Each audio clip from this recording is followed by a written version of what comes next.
We've got a brand new subcompact brushless sander from RIDGID.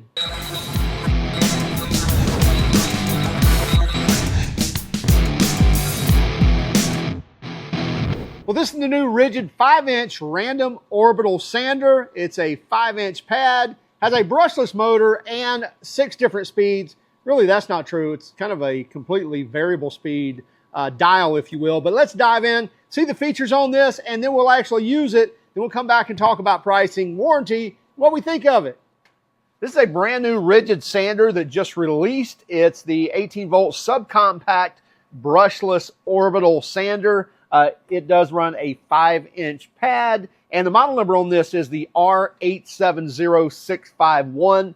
We get a 6-speed dial, but really it's supposed to be a variable speed. So I believe you can just kind of adjust it wherever you want to in between that 1 and 6 and be able to get anywhere from 7,000 all the way to 11,000. Now that's not going to be RPM or revolutions, but that's going to be OPM, oscillations per minute. And by the way, the oscillation, in other words, so this thing not only goes round and round, when you have a random orbital sander, that means it's going around, but also there's little orbits as it's going around as well. And by the way, the rotation around, if you will, that's going to be random. Now the orbit, the little orbit, that's kind of forced. So you always have little orbits, but sometimes if you don't see that pad spinning around, that means you probably have too much pressure on it. Lighten up on a little bit. You should always see the rotation on this pad going around, and then you always feel the vibrations. That's the little orbit. And that little orbit, they're saying, is 1/10 of an inch. Not sure where the 1/10 of an inch is on this tape measure. But anyway, give it to you in millimeters. That's a 2.5 millimeter throw. That's not a large orbit, meaning this is not something that's going to get, it's not going to be really aggressive. It's going to be more of a fine sanding sander, which is absolutely fine. Vibrations should be low. When we test it, we'll find out. And also it should do really well in that finer grit. So getting into that 120 and 220 and 320 and 400, when you're really wanting to maximize that flatness on that piece and that smoothness in that piece, that's where this sander should really shine. It's not something you want to really knock down some heavy stuff with, but again, it should be a great sander with that type of orbit, the 5 millimeter pad. By the way, you do get hook and loop pads, so your Velcro style paper is going to stick to it. And by the way, with the kit, you'll get 2 pieces of 80 grit sandpaper, and you want to match those holes up because that's how your dust extraction is going to happen. If you are running a dust extractor, it's going to pull through these holes, and your vacuum attachment is right here, or your dust extractor attachment is right here. And by the way, I believe this is like 1 7/8 on the outside.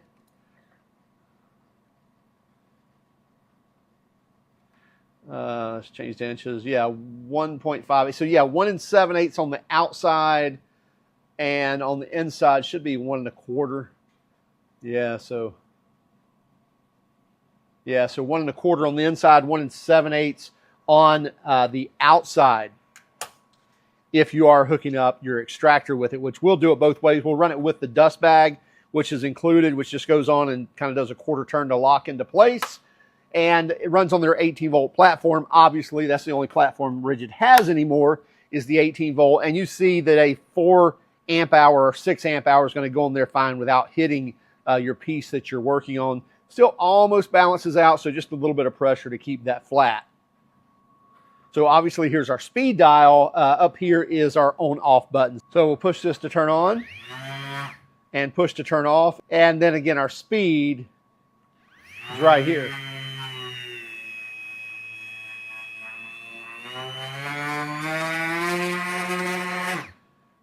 Don't do that too much. I'll ruin our hook and loop there. But let's get a piece of paper on here, and again, make sure you line up your holes.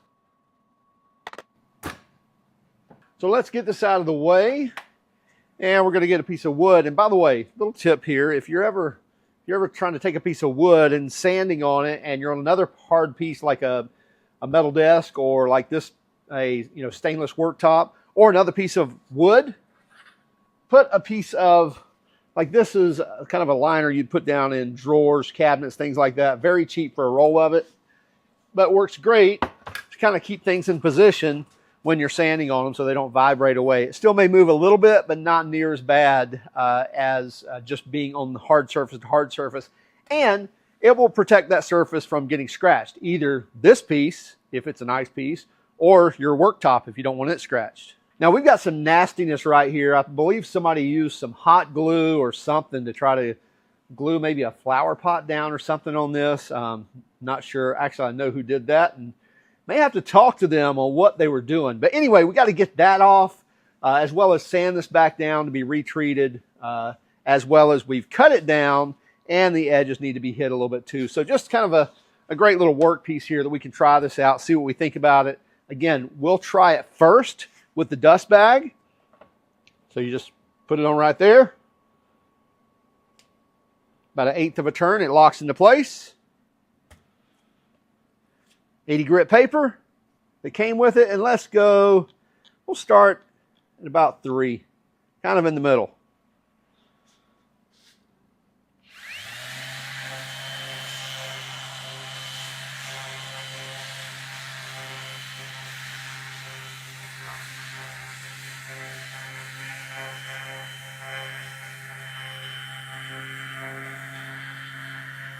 As I was thinking, very smooth.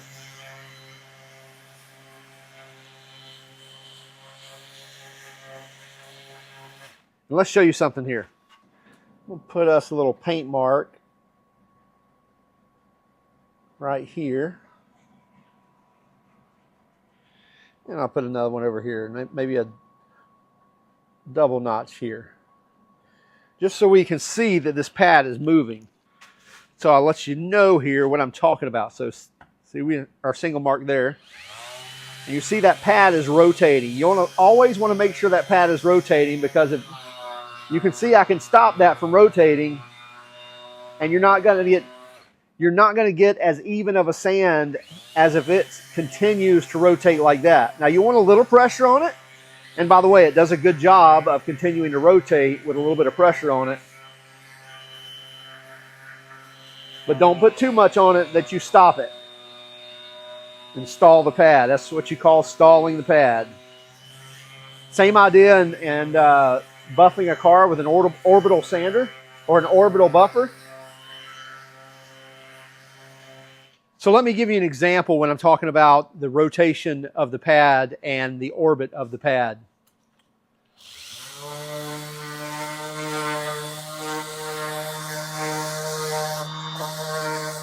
I don't know if you can see here, but there are little bitty circles being made, look like little pig's tails, and then obviously the pad is going around as well. Well, those little bitty pigtails that it's making in there, those little bitty round strokes, that's the actual orbit of the pad versus the rotation of the pad. And by the way, I'm knocking down all this glue before I try to go out and level all this out. I know all this glue is higher. They've also ground in some on this, trying to get it off with something else. But we'll get this knocked down and then smooth out. By the way, very smooth sander, as I was talking about. Let me turn it up. You feel a little more vibration in the hand, but it's really not, it's not more aggressive in your hand, if that makes sense.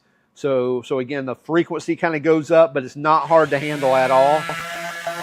Here's another tip for you.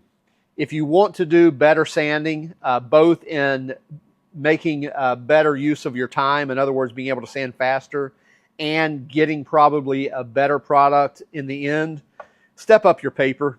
As you can see, this paper right here, it's starting to clog already, and I haven't sanded much at all. Now, that glue is not helping. That glue is definitely going to clog that faster than the wood is. But still, cheap paper is always going to clog faster. Here's some paper that looks like net. You know, you can kind of look through it, if you will. And that means that our extractor can pull through it without having to line up any holes, as well as the inboard fan, which that's another thing. This is doing very well. I'm not getting any dust. We'll check the bag here in a moment, but it's sanding a lot, but we're not getting any residual dust around here. So it's doing a good job of its onboard suction to put that all inside here in the bag. But anyway, better paper, gonna return you better results, always. typically always going to be more money as well.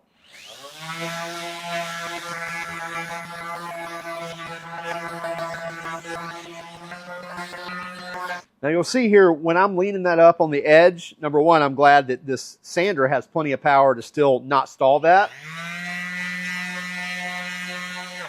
But also be careful when you do that, because what you're going to do is you're going to dig a groove wherever you're doing that. So you can get it more aggressive, and like this right here, if I kept it straight up, probably take me forever to be able to work that down, but I can turn it on the edge.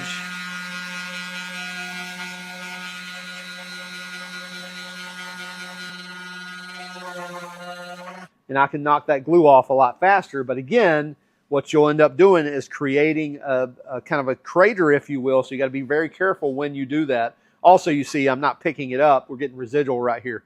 Let's hook up a dust extractor and see how it does with that. So we'll take our bag off. Oh, yep, so we were definitely picking up some dust in our bag. So great job on that. Okay, so we've got our dust extraction hooked up. Let's get to sanding and see how much we pick up or keep from loading up. You see it suck down like that?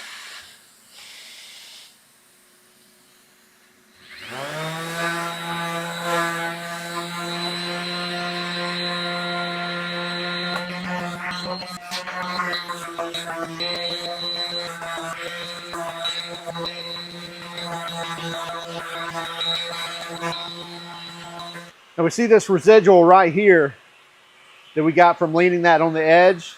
I can pick that up right there through the paper.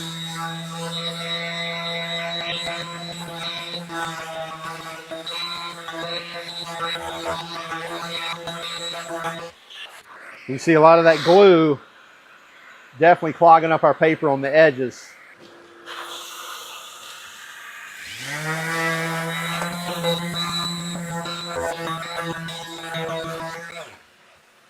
Okay, now that I've got my high spots really knocked down, I've got all that residual glue off. Now what I want to do is just kind of, and this really has nothing to do with the sander, just giving you some sanding tips. This is probably a little larger than what I would consider one single zone. I'd probably split this up into 2 or maybe even 4 into quadrants and just kind of time your areas. You don't have to do that by time, but just maybe do 1 pass long ways, 1 pass sideways, you know what I'm saying, 2 different directions. Then go to the next section and do the same, and the same here and the same there, and knock all this down at the same time with this 80 grit. And you also always want to overlap your strokes by about 50%. That means on a 5-inch pad, you're only moving about 2.5 inches each time. Now I'll go to this next quadrant.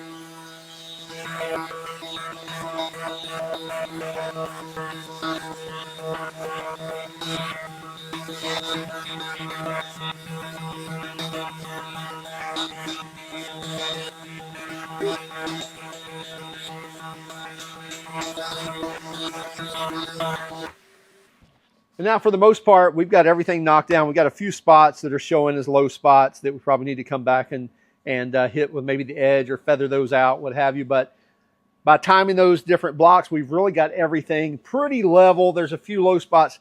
This is going outside, not going to be a big deal. But anyway, the RIDGID did a great job. I will say, after using it that whole time, the air coming out right here, all the air is exhausted through this little vent right there and that little vent right there. I think it comes in here maybe, but it's in here as well to cool everything in the handle.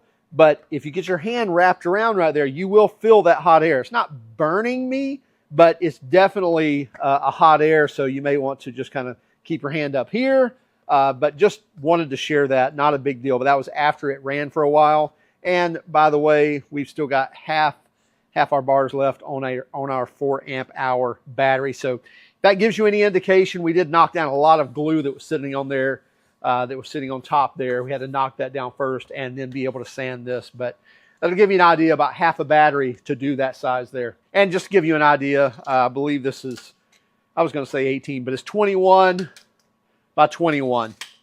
So pretty square. And the tool itself, We know it's a 5-inch pad, but it's about 9 inches total length and about 4 inches high.